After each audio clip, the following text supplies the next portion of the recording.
स्वागत है आपका। प्रशांत पांडे जी, वक्तव्य प्रस्तुत कीजिए। जी गुरुजी, चरण स्पर्श। गुरुजी, हम दिख रहे हैं। हाँ, बढ़िया। बस।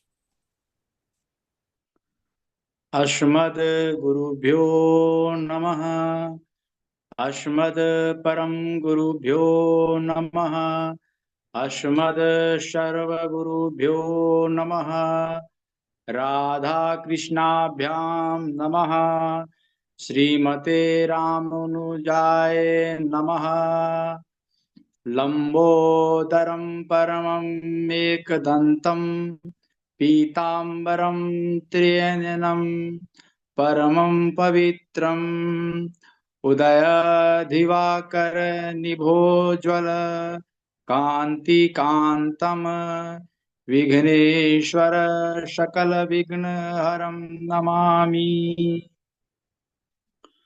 ॐ गजाननं भूतगणादिसेवितं कपितजम्बूफलचारुभक्षणम् उमासुतं शोकविनाशकारकं नमामि विघ्नेश्वरपादपङ्कजम्। शरीरं स्वरूपं ततो वा कलत्रं यशश्चारुचित्रं धनं मेरुतुल्यं मणैश्चेन लग्नं श्रीगुरुरङ्गदिपदमे ततः किं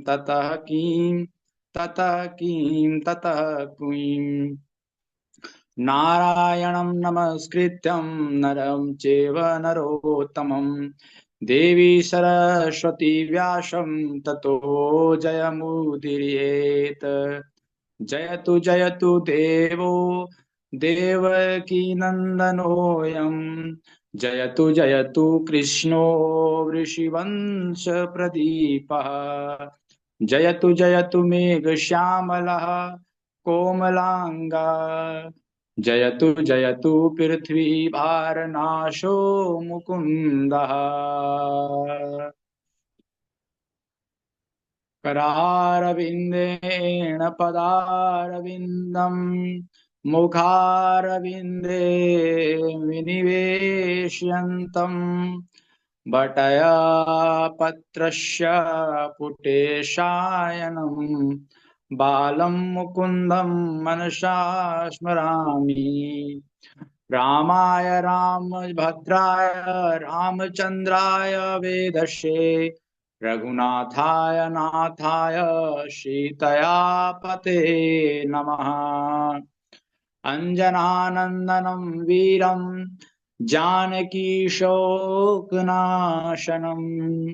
कपीशमक्षहन्तारं वन्दे लङ्काभयङ्करम्। मूकं करोति वाचालं पङ्गुं लङ्घयते गिरि यत्कृपातमहं वन्दे परमानन्दमाधवम्। भक्ति भक्ति भगवतं गुरु चतुर्नाम बपुएक इनके पद वंदन किए नाशत विघ्न अनेक। अनंत कोटि ब्रह्मांड नायक अचित्य कल्याण गुणगान निधान सर्वेश्वर सर्वाधिपति अकारण करुणा वरुणालय अकारण करुणा कारक सकल जन कल्याण शापहारक परात्पर परम ब्रह्म अनंत कोटि कंदर्प दलन पटियान निर्गुण निराकार सगुण साकार जग देख बंदु करुणेक संधु सचिदानंद धन परमात्मा श्री कृष्ण एवं श्री राधा रानी जी के युगल चरणावृंदों में दास का बारंबार प्रणाम। समुपस्थित भगवत भक्त तथा अनुरागी सज्जनों, भक्तिमय मातृशक्ति एवं मेरी भाई बंधुओं, सिया राम मैं सब जग जानी करहूं प्रणाम जोर जुग पानी। भागवतम भागवतः इति स्वरूपम भागवतम, जो भगवान का स्वरूप है उसे ही भागवत कहते हैं। हम सभी लोगों का पूर्व में अवश्य ही कुछ विशिष्ट कृपा रही होगी देवों का, जो हम सबों को ये भगवान का जो शब्द रूपी जो मूर्ति है भागवत कथा, इसे हम लोगों को सुनने या सुनाने का सौभाग्य प्राप्त हुआ है गुरु जी के आशीर्वाद से। आइए अब हम लोग भागवत कथा श्रवण करते हैं। आज हम देखेंगे कि कृष्ण जी का विवाह जो हुआ है, आज हम उसी पर विस्तार करेंगे। तो कृष्ण जी जो हैं सो पहला जो प्रथम कृष्ण का जो प्रथम विवाह हुआ है वो जो है सो माता रुक्मिणी के साथ हुआ है।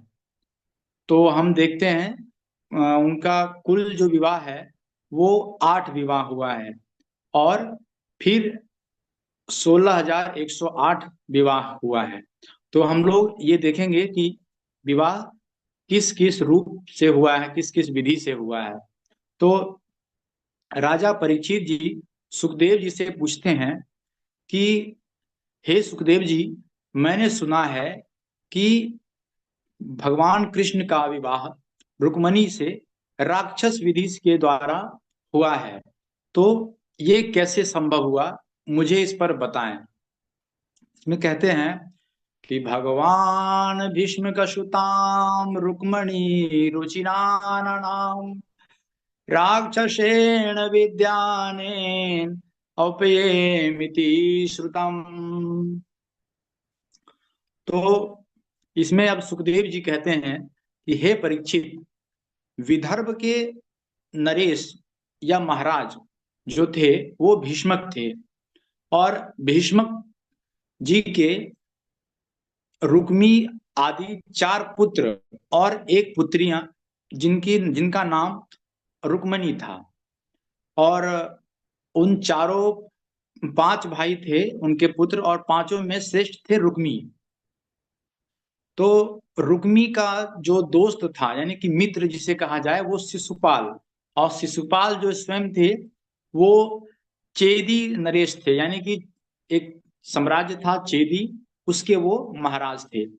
तो वो पॉलिटिकली गेन पाने के लिए, राजनीतिक रूप से लाभ लेने के लिए उन्होंने शिशुपाल अपने दोस्त से अपनी बहन रुक्मणी का विवाह तय किया।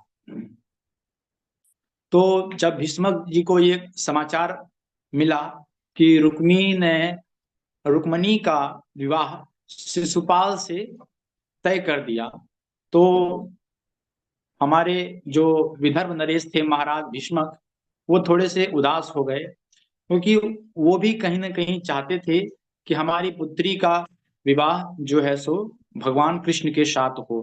कृष्ण की जो महिमा सुनी, उनका जो वर्णन सुना, तो काफी प्रभावित हुए, और माता रुक्मिणी भी मन ही मन कृष्ण के जो स्वरूप को जो सुना, उनके जो गुणों को जो सुना, तो वो उनसे ही प्रेम कर बैठी। तो अब ये विवाह कैसे हो, भाई चाह रहे हैं कि हमारे बहन का विवाह शिशुपाल जी के साथ हो जाए, पिता सपोर्ट कर रहे हैं, लेकिन दबे शब्दों में जिसे कहा जाए वो, क्योंकि जब हम देखते हैं कि जब पिता का जब एज हो जाता है तो वो कहीं ना कहीं पुत्र जो रहते हैं, यानी वो बड़े पुत्र हो या छोटे पुत्र हो, कहीं ना कहीं वो पुत्र के प्रेशर में रहते हैं, और थोड़ी सी डिसीजन मेकिंग जो पावर होती है वो थोड़ी सी कम हो जाती है। जैसे कि आज के हम लोकतंत्र में देख सकते हैं कि राष्ट्रपति तो हैं, वो सुप्रीम है, लेकिन कहीं ना कहीं एक तरफ से वो प्रधानमंत्री के अंडर ही आते हैं यदि देखा जाए ऑन ग्राउंड।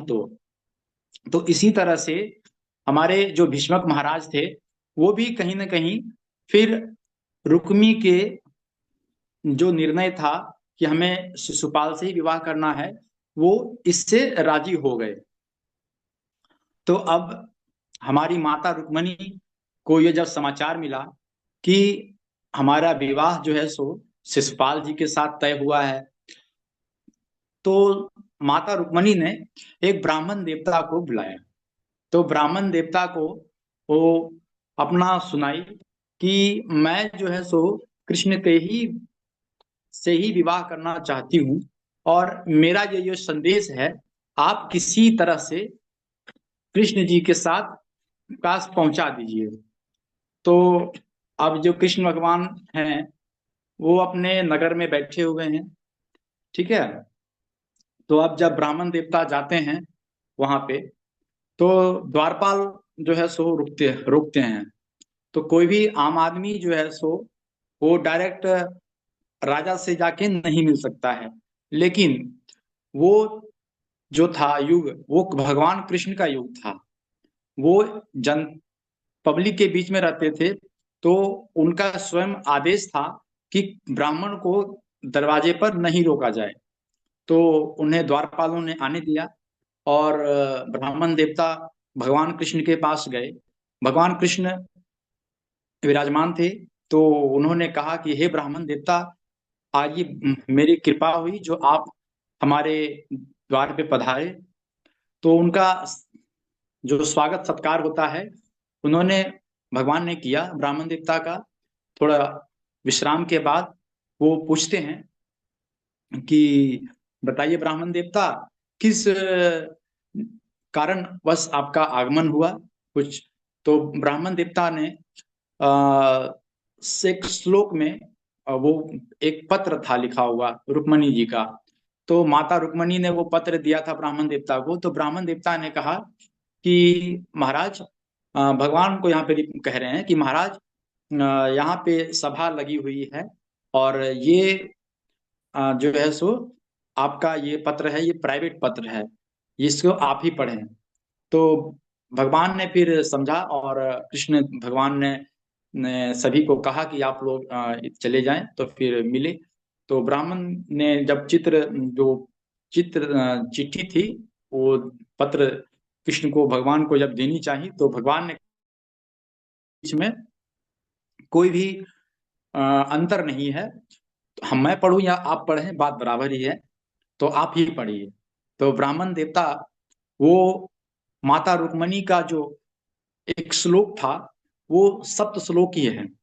तो उसमें कहा जाता है, वो उसमें लिखती है कि श्रुत्वा गुणान भुवन सुंदर श्रुवंताम ते निविश्य कर्ण विविहरे तोंग तापम रूपम दृश्याम दृशिमताम खिलार्थ लाभम त्वच्युता विशति चित्तम पत्रपे में।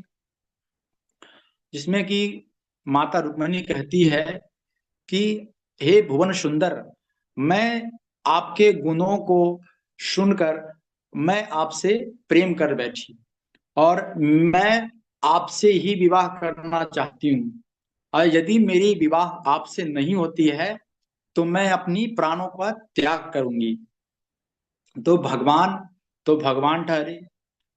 तो जैसे ही ये सुना, दाऊ भैया जो महाराज बलराम जी थे, उनको बगैर सूचित किए हुए वो ब्राह्मण देवता को का हाथ पकड़ के प्रभु ने स्वयं उन्हें रथ पे बैठाया है, और वो कुंडलीपुर चले गए, जहां की जिसमें कि वो मेंशन किया गया था, यानी कि माता रुक्मणी जो है वो कही थी कि आप कैसे हमें ले जाएंगे। इसमें वो पत्र में ये भी वर्णन था, उसमें ये भी वर्णन था कि हम हमारी एक परंपरा है कि कुल देवी का पूजा होता है विवाह के पूर्व। तो हमारा भी जो कुल देवी है वो कुंडिमपुर में है, तो वहां भी जाएंगे पूजा करने के लिए कुल देवी का। तो आप वहां पर आइए और मुझे हरण कर लीजिए। तो ये रास्ता बताया गया है। तो एक तरह से ये देखा जाए कि यहाँ से हम लोग करंट से भी जोड़ सकते हैं कि मीडियम ऑफ कम्युनिकेशन, भगवान का जो कम्युनिकेशन सिस्टम है वो वहां से हिंट मिला। तभी बाहरी आदमी तभी प्रवेश कर सकता है जब कोई घर का भेद बता सकता है। तो माता रुक्मणी ने ही अपना भेद, यानी कि जो किला है उनका भेद, या जो भेद कहा जाए कि कैसे वो होगा, वो उन्हें हिंट कर दिया। तो भगवान फिर ब्राह्मण देवता को रथ पे बैठा करके स्वयं ही चल पड़े। तो ये जब बात दाऊ भैया को जब पता चली, यानी कि जो बलराम जी को जब पता चली, तो उन्हें लगा कि जब कान्हा मेरा निकल गया है तो युद्ध की संभावना बन सकती है। तो पीछे से सपोर्ट के तौर पे भगवान बलराम भी पीछे पीछे चले। अब जब वहां पे कुंडीपुर पहुंचे तो वहां पे क्या हुआ कि भगवान कृष्ण का दिव्य स्वरूप, जिसे कि सब कोई सुना तो था वहां पे कि भगवान ऐसे हैं, भगवान